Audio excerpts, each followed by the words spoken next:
Tonight we are tracking 3 systems in the tropics. Just one of those on the southeast coast of Louisiana, tonight we're tracking those 3 systems, one of them on the southeast coast of the U.S. Looking live tonight from South Carolina and Georgia. Seems pretty calm there, while farther in the Atlantic, Tropical Storm Dexter is spinning. Good evening, everyone, and thanks for watching. I'm Katie Moore. We do want to stress that none of these systems is a threat to the Gulf Coast, but of course we do want to keep you informed about everything that's happening out there in the tropics.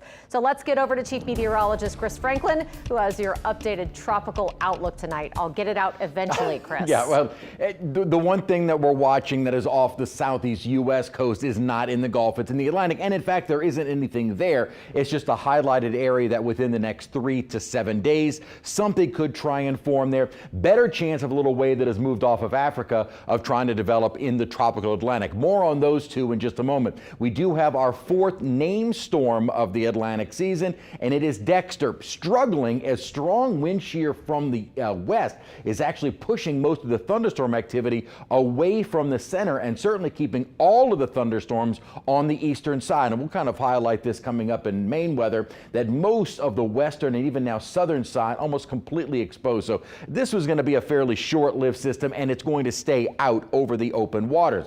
The area that we'll be watching as we go into the next couple of days is likely to see some kind of organization, and whether or not that's just a big area of rainfall off the east coast. Couple of models with this area, maybe try and draw something into the eastern Gulf, but again, there isn't anything there right now. The one that we'll likely be watching for quite a while are those waves that come off of Africa, and one such system not doing anything. And that's why the area highlighted doesn't really begin until this is already in the central Atlantic.